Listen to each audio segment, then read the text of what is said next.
오늘 제목이 말씀대로 내게 이루어지이다라는 말씀을 가지고 함께 말씀을 나누고자 합니다. 갑자기 오늘 누가복음 1장을 말씀을 보면서 성탄절이 다시 돌아온 것 같은 그런 느낌입니다. 우리 새벽 본문, 매일 성경 본문이 이 누가복음으로 다시 시작하는데, 이 누가복음 1장을 보면요, 천사는 마리아를 향해서 은혜를 받은 자요라고 두 번이나 말하고 있는 것을 알 수가 있습니다. 가브리엘 천사는 마리아에게 은혜를 받은 자여 평안할지어다 주께서 너와 함께 하시도다 라고 이렇게 말씀하시죠. 많은 사람들이 은혜를 우리가 생각하면 오해를 할 때가 많습니다. 은혜라 그러면 내 마음에 뭔가 기쁨이 충만하고 또 내가 만족할 만한 것들이 주어지게 될 때에 우리는 그것을 은혜다 이렇게 생각을 합니다. 그러나 그런 은혜는 매우 소극적인 은혜입니다. 오늘 이 본문의 내용에 보면요, 이런 마리아가 받은 은혜는 그런 어떤 은혜가 아니라는 것이죠. 결국 하나님께서 생각하시는 은혜는 무엇이냐? 우리가 생각하는 자기 만족의 어떤 그런 은혜가 아니라 우리의 상황이 또 힘들고 어렵고 위태로울지라도 내게서 하나님의 뜻이 이루어지는 것이 바로 하나님의 은혜다라고 오늘 성경은 마리아를 통해서 우리에게 말씀하고 있습니다. 그리고 그런 은혜를 하나님께서는요, 명령만 하시지 않고 멀리서만 바라보시지 않는다는 거예요. 그 은혜의 역사를 감당하도록 오늘 우리와 함께 하신다라고 말씀하시죠.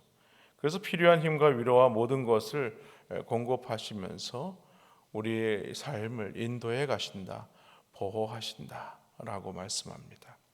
그래서 오늘 본문에서 하나님의 은혜를 받은 자는 어떠한 삶을 살아야 되는가 몇 가지로 한번 짧게 살펴보려고 합니다.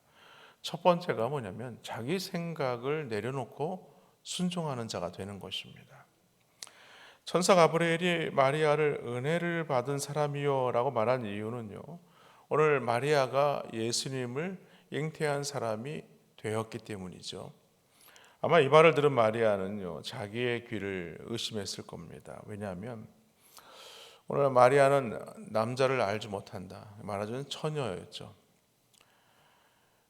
그런 처녀에게 오늘 이 천사 가브리엘의 말은요, 너무나 황당한 말이 아닐 수가 없었던 것입니다.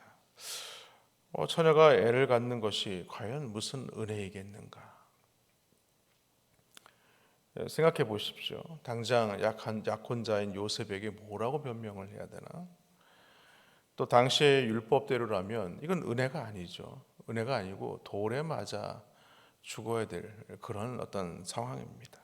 분명 마리아의 머릿속은요, 매우 복잡했을 거예요. 여러 가지 갈등이 있었을 거예요. 천사 가브리엘이 찾아와서 정작 하나님의 은혜다라고 얘기를 하지만 본인이 생각할 때는 사람의 생각으로는 그것이 은혜가 될 수 없다는 것이죠. 또 사람들이 뭐라고 오해를 할까? 또 부모님은 나에게 뭐라고 말할 것인가? 그럼에도 불구하고 마리아의 반응이 뭐냐? 주의 여정이오니 말씀대로 내게 이루어지이다. 주의 말씀대로 내게 이루어지이다. 그러니까 어떤 상황이나 어떤 내 어떤 환경을 보지 않겠다는 거죠. 하나님의 말씀이니까 그 말씀대로 내가 순종하겠습니다. 좀 이런 고백을 하고 있는 것이죠. 신앙생활도 그렇습니다. 우리가 하나님의 말씀이 이해가 되고 그것이 받아들여질 만할 때는 우리가 아멘합니다. 순종합니다. 그러나 내 삶에서 일어나는 모든 일에 우리가 과연 아멘하고 순종할 수 있느냐? 아니라는 거죠. 내 기쁨과 내 만족이 채워질 때 나는 아멘 순종하고 감사합니다라고 얘기하지만 내 삶의 환경에 어려움이 닥치고 힘든 일을 만날 때 과연 우리는 내 삶 가운데 이루어지는 하나님의 말씀대로 이루어지기를 원합니다라고 아멘할 수 있느냐는 거예요. 그렇지 않다는 것이죠. 우리는 오늘 하나님의 말씀이 내게 주어질 때에 그것이 나에게 힘든 일이고 어려운 일이고 아프고 그것이 감당할 수 없는 어떤 말씀이라고 할지라도 우리는 하나님의 말씀에 순종하시는 그런 은혜가 있기를 주님의 이름으로 간절히 축원합니다. 두 번째는요, 우리는 주님을 위해서 희생을 감수하는 것입니다. 오늘 38절 말씀에 보면 그런 말씀이 있어요. 마리아가 이르되 주의 여정이오니 말씀대로 내게 이루어지이다 하매 천사가 떠나가니라 라고 얘기를 하죠. 그러니까 마리아의 이 고백은요, 단순한 고백의 문제로 끝날 문제가 아니라는 겁니다. 그러니까 마리아 입장에서 생각해 보면 이 말씀대로 이루어지기다 이지이다라고 이렇게 아멘하고 얘기했지만 그 뒤에 일어날 일들을 생각해 보면요, 이 뒤 감당이 안 되는 거예요. 이건 매우 희생이 따르는 것입니다. 때로는 자신이 욕을 먹어야 되고 자칫 파혼이 당할 상황이고 또 돌에 맞아 죽어야 될 그런 상황이고 이 자신만 어떤 어려움을 당하는 게 아니라 그 집안이 손가락질을 당할 그런 위기에 처하게 된 것이죠. 마리아는 주님을 위해서 아주 힘든 결정을 내린 것입니다. 그러니까 다시 말해서 주님을 위해서라면 내가 어떤 희생이라도 내가 치르겠습니다. 그것을 내가 감당하겠습니다. 라고 지금 각오하고 있는 것입니다. 만약 하나님을 믿는 이유가 지금 자기의 육신의 만족과 평안함 때문이었다면 주님을 잉태하는 일이 결코 없을 것이라는 말씀이죠. 마리아가 주님의 성탄을 위해 쓰임받을 수 있었던 이유는 하나님의 말씀대로라면 나는 어떤 희생이라도 감수하겠습니다 라는 어떤 결단의 모습이 있어야 한다는 것이죠. 하나님의 말씀이 내게 주어졌을 때, 우리가 감당하지 못한 어떤 기도의 제목이 주어졌을 때 우리는 그것을 피할 때가 많습니다. 제 친구 중에 한 친구가 하나님 앞에 부모님이 서원을 했어요. 어떤 서원을 했냐? 목회자로 세우겠습니다. 한나가 사무엘을 하나님 앞에 드렸던 것처럼. 근데 본인은 사실 목회자를 생각해 본 적이 없어요. 그러니까 부모님의 서원이지 그 친구의 생각이 아니에요. 서원이 아니에요. 그런데 기도할 때마다 어떤 기도가 나오냐면 하나님 앞에 내가 헌신하겠습니다. 내가 하나님 앞에 쓰임 받겠습니다. 그러니까 뭐예요?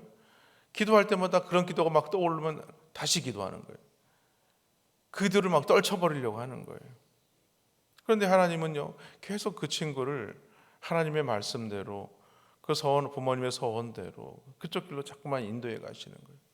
어떤 때는요, 너무나 답답한 나머지 기도원에 올라가서 그 기도원에서 떼굴떼굴 굴르면서 나는 목회자가 안 되겠습니다. 나는 장로님이 돼서 교회에 잘 섬겼으면 좋겠습니다. 뭐 이런 어떤 고백을 했다고 해요. 그런데 결국에는요, 목회자가 되어서 지금 잘 목회하고 있습니다. 여러분, 하나님을 위해서라면요, 그것은요, 내가 나 자신의 어떤 기쁨과 어떤 만족함에 있는 것이 아니라 나에게는 그것이 희생이 된다고 할지라도 하나님 앞에 감사하기로 결단하는 것입니다. 여러분, 마리아가 이렇게 결단할 수 있었던 것은 자신을 향한 하나님의 은혜가 얼마나 큰지를 지금 알고 있었기 때문이죠.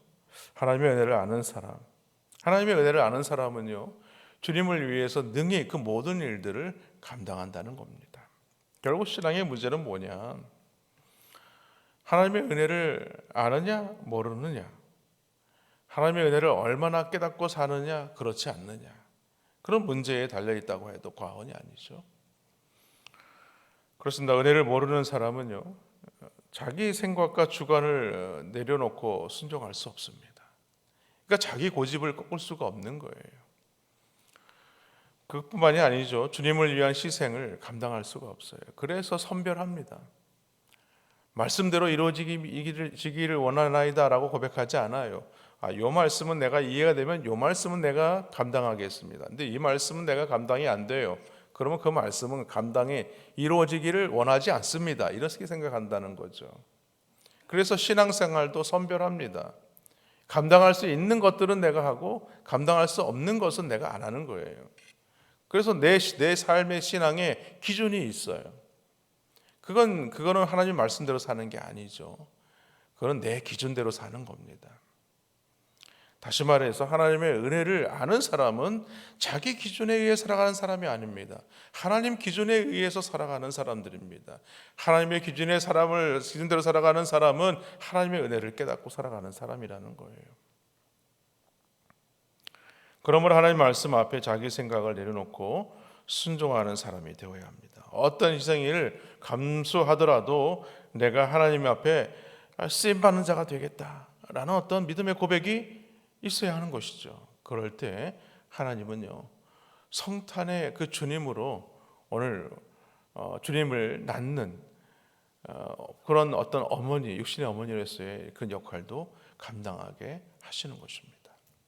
바라기는 오늘 하나님 앞에 우리가 내 삶의 기준이 아니라 하나님의 말씀의 기준이 되어서 어떠한 말씀 가운데서도 내가 그 말씀에 순종하겠습니다 라고 고백할 수 있기를 주님의 이름으로 간절히 축원합니다. 마지막으로 한 가지 더 우리가 말씀을 살펴볼 내용은 뭐냐면 오늘 이 엘리사벳 그리고 마리아, 오늘 본문에서 우리가 50절까지 말씀을 사실 읽어봐야 되지만 오늘 본문은 중간에 짧게 본문을 보았습니다. 우리가 마지막으로 생각해야 될 것은 바로 성령 충만을 받아야 한다는 것이죠. 엘리사벳은요, 제사장 사가랴의 아내입니다. 이들 부부는 모든 계명을 다 지켜 행했어요. 흠이 없는 어떤 삶을 살았습니다. 그래서 하나님 앞에 의인이라고 칭함받을 정도로 많은 사람들에게 인정받는 자였다는 것이죠. 반면에 마리아는 어떤가? 마리아는 초라한 이 나사렛 마을에 거하는 이름 없는 한 처녀였을 뿐이에요. 두 사람 사이에는요, 많은 어떤 출신 조건이 있습니다. 그리고 두 여인이 다 아이를 잉태하지만 사실 엘리사벳은요, 결혼한 이후에 제사장 가정에 아이가 없었어요. 아이가 없는 상태에서 아이를 가졌기 때문에 많은 사람들로부터 축복을 받을 만한 그런 복된 일이었지만 마리아는 그렇지 않다는 것이죠. 처녀가 임신을 한 것이기 때문에 축하하는커녕 자칫 비방과 책망과 또 어려움을 당할 수 있는 그런 일이었습니다. 그래서 우리 상식대로 생각해 보면요, 예수님은 마리아가 아니라 엘리사벳에게서 잉태되어서 오시는 것이 더 좋지 않았을까? 그러니까 상식적인 생각이죠. 왜냐하면 하나님 앞에 의인으로 칭함받은 이 제사장 가문에서 태어난다는 것, 그러면 예수님이 메시아로서의 어떤 정통성을 인정받을 수 있지 않았겠는가? 또 많은 유대인들에게 더 설득력이 있지 않았을까? 이런 생각을 해본다는 거죠. 그런데 하나님은요, 예수님을 제사장 가문이 아니라 나사렛의 초라한 목수의 가정에 태어나게 하셨다는 거죠. 왜 그렇습니까? 하나님의 일이라는 것은요, 오늘 이 본문을 통해서 우리가 알아야 되는 것은 어떤 인간적인 조건과 상관없이 모든 하나님의 일은요, 하나님의 능력으로 이루어지기 때문에 그렇습니다. 이것은 하나님의 능력을 나타내시기 위함이라는 거예요. 그러므로 하나님을 믿는 성도들 역시 우리는요, 환경과 형편을 우리는 초월하고 뛰어넘는 사람이 되어야 하는 것입니다. 우리가 그렇게 될 수 있는 것이 무엇이냐? 바로 오늘 본문에서 말하고 있는 성령의 충만함을 받는 것입니다. 신앙생활을 할 때에 우리의 기준을 뛰어넘을 수 있는 방법, 우리의 믿음을 뛰어넘을 수 있는 방법이 뭐냐? 성령의 충만을 받는 것입니다. 내가 이해가 되는 말씀에 순종하고 이해가 되지 않는 말씀에 순종하지 못하는 이 내가 생각하는 이 기준을 초월할 수 있는 방법, 성령의 충만을 받을 때 우리는 그 일을 감당할 수가 있게 되는 것입니다. 그것을 알게 하는 말씀이 나오지 않습니까? 마리아가 엘리사벳에게 문안하자 엘리사벳이 성령의 충만함을 받아서 자신이 아이를 임신한 것에 대한 기쁨보다는요, 오히려 이 마리아가 잉태를 대하게 되었다는 것에 대해서 오늘 더 기뻐했다는 거예요. 그러면서 뭐라고 얘기합니까? 복이 있도다. 그리고 마리아를 향해 내 주의 어머니, 마리아가 엘리사벳보다 나이가 더 많았겠습니까? 아니죠. 오늘 마리아를 향해서 엘리사벳은요, 내 주의 어머니라고 고백을 하죠. 이런 엘리사벳의 고백은요, 인간적인 생각에서 나온 고백이 아니라는 거예요. 그가 이렇게 고백할 수 있었던 것은 그가 성령의 충만함을 받았기 때문이다. 즉 마리아가 잉태한 아이가 주님이신 것을 알게 된 것은 그가 성령의 충만을 받았기 때문에 이런 모든 사실을 알게 되었다는 거예요. 그렇습니다. 성령의 충만은요, 세상에서의 자신의 위치나 조건을 바라보지 않게 합니다. 오로지 주님만을 바라보게 하는 것입니다. 그래서 우리는 주위의 환경에 휩쓸리지 않아요. 성령 충만한 사람은요, 주위의 환경에 떠내려가지 않습니다. 주님만을 붙들기 때문에 그래요. 성령의 충만한 상태는요, 내가 아닌 주님을 바라보는 거예요. 여러분, 바라기는 우리 모든 성도님들도 성령의 충만 받으시기를 주님의 이름으로 축원합니다. 엘리사벳이 마리아에게 복이 있다고 말한 것은 주께서 하신 말씀이 반드시 이루어지기를 믿었기 때문이라는 거예요. 오늘 본문이 말하는 복이 있는 사람은 어떤 사람인가? 주께서 하신 말씀대로 이루어지기를 원하는 사람이 복이 있는 사람. 그러므로 우리는요, 늘 하나님 앞에 이 성령의 충만을 받아서 하나님의 말씀이 내게 이루어지기를 원하나이다 라고 고백하는 사람이 될 때 드디어 우리는 복이 있는 사람이 되는 것입니다. 사랑하는 성도 여러분, 참된 신앙은요, 하나님이 복이라고 믿는 겁니다. 그래서 다윗도 그런 고백을 하지 않았습니까? 주밖에는 나의 복이 없습니다. 그런데 이와는 달리 교회 안에서요, 자기의 사회적 지위나 세상에서 어떤 잘 나가는 모습을 앞세워서 우리는 그런 생각을 하지 않습니까? 자기가 남보다 더 높게 여겨지게 생각될 때에 난 내가 저 사람보다 복을 많이 받았다, 이런 생각을 갖는다는 거예요. 그러나 복의 개념, 성경이 말하는 복의 개념은 그런 복이 아닙니다. 하나님의 말씀이 내게 이루어지기를 결단할 때 진정한 복 있는 사람이 되는 것입니다. 그러므로 우리는요, 주의 이름으로 모일 때 드러내야 할 모습이 있습니다. 그것은요, 우리에게 복 주시는 이는 바로 우리 하나님이십니다 라는 어떤 믿음의 고백으로 주님 앞에 서는 것입니다. 바라기는 오늘 이 말씀대로 하나님의 말씀이 내게 이루어지이다 라고 고백했던 이 마리아의 고백이 오늘 우리의 고백이 되시기를 주님의 이름으로 간절히 축원합니다.